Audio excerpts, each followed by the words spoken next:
안녕하세요. 닌자TV입니다. 오늘도 좋은 자료 분석글 준비해보았습니다. 앞으로도 많은 도움될 수 있게 노력하겠습니다.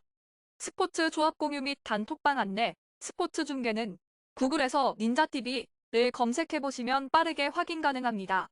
닌자TV에서는 가입하면 증정되는 2만원 포인트 이벤트가 진행 중이니까 꼭 확인해보세요. 경기 분석입니다. 브라이턴 대 풀럼. 브라이튼은 지난 라운드에서 팰리스 상대로 승점 1점에 그쳤다. 그러나 2023년 들어 단 1패도 당하지 않는 무패 행진을 이어가고 있다. 현 시점 아시아 선수 최고의 폼을 자랑하는 미토마 카오루는 트로사르를 이적시킬 정도로 맹활약 중이고 마치와 퍼거슨 등 이선 공격진의 경기력이 절정이다. 게다가 이적 시장에서 카이세도를 지키며 메갈리스터와 카이세도, 그로스의 중원을 유지했기에 이제는 4위권 이내 진입도 노리고 있다. 풀럼은 노팅엄을 잡고 7위까지 올라왔다. 승격 이후 다이렉트 강등, 재승격 등을 반복했던 최근 몇 년이었는데 이번 시즌은 다르다는 것을 보여주고 있다.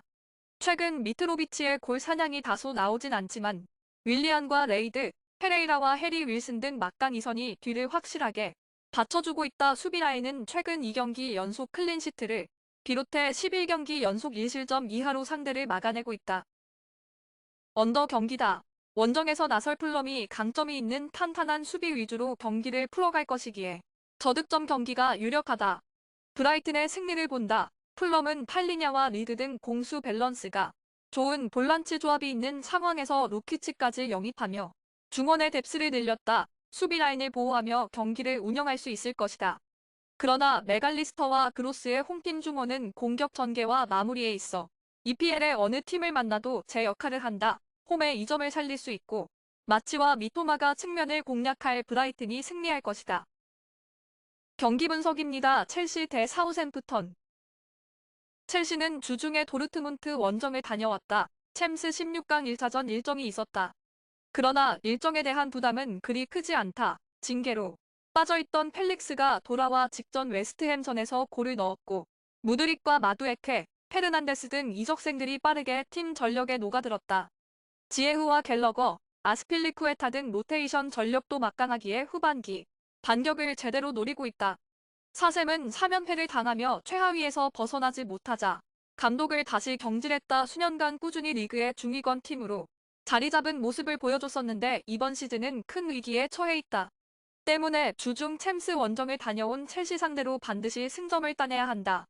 아직 리그 일정이 많이 남아있기에 무리하게 라인을 올리기보다는 수비 위주로 경기를 풀어갈 것이다. 새로 합류한 술레마나와 오크아쿠 등 최전방 공격 자원을 제외한 선수들이 라인을 내리고 경기에 임할 것이다. 언더 경기다. 사셈이 템백을 불사한 수비적 운영을 할 것이기에 저득점 경기가 유력하다. 첼시의 승리를 본다. 사셈은 워드프라우스와 알카라즈 등 공격 전개에 강점이 있는 중앙 미드필더진이 있지만 로메우가 라리가로 떠난 이후 수비형 미드필더를 찾지 못했다. 페르난데스와 갤러거, 마운트 등이 나설 홈팀의 중원 상대로 원하는 경기를 하기 어렵다. 하베르츠와 무드릭, 펠릭스가 경기 내내 상대 수비를 공략할 첼시가 리그 4경기 만에 승리를 따낼 것이다. 경기 분석입니다. 뉴캐슬 대 리버풀. 뉴캐슬은 최근 리그 3경기 연속 승리를 추가하지 못하며 메뉴의 3위 자리를 내줬다. 리그 개막 이후 22경기에서 최소 패배 팀이긴 하지만 무승부가 많은 것도 사실이다. 때문에 강점이 있는 홈 경기에서 공격적인 운영으로 승리를 노릴 것으로 보인다. 에버튼에서 영입한 고든과 더불어 알미론 등 개인 기량이 뛰어난 선수들을 공격의 천병으로 세우며 이삭이 경기 내내 상대 수비를 두들길 것이다. 리버풀은 머지사이드 더비에서 에버튼을 잡고 연패를 끊어냈다. 브라이튼과 브렌트포드, 울버햄튼 등의 연달아 3골씩을 허용하는 최악의 경기력으로 중위권으로 추락했는데 다시 반격을 노리고 있다. 지난 경기에서 나란히 골맛을 본 살라와 각포 외에도 부상에서 돌아온 디오고 조타와 피르미누 등이 모두 피치를 밟을 수 있다. 리버풀의 승리를 본다. 뉴캐슬은 팀 중원의 핵인 기마랑이스가 징계로 빠지기에 중원에서 우위를 가져갈 수 없다. 때문에 롱스태프가 역할을 해야 하는데 공격 작업이 원활하지 않을 수 있다. 피르미누와 조타가 복귀했기에 벤츠 크랙 역할을 할 수 있는 원정팀의 화력이 월등하다. 살라와 누네스 등 폼을 끌어올린 주축 공격수들도 해결할 수 있는 리버풀이 상위권 팀 상대로 의미 있는 승리를 따낼 것이다. 리버풀의 멀티골 소개 오버 경기다. 영상이 재미있으셨다면 구독과 좋아요 부탁드립니다. 오늘도 이곳저곳 영상 찾아 헤매지 마시고 닌자TV에서 편하게 즐겨보세요. 스포츠 분석, 조합, 공유까지 모두 가능한 스포츠 중계 사이트를 찾으신다면 영상 하단 링크를 확인하세요.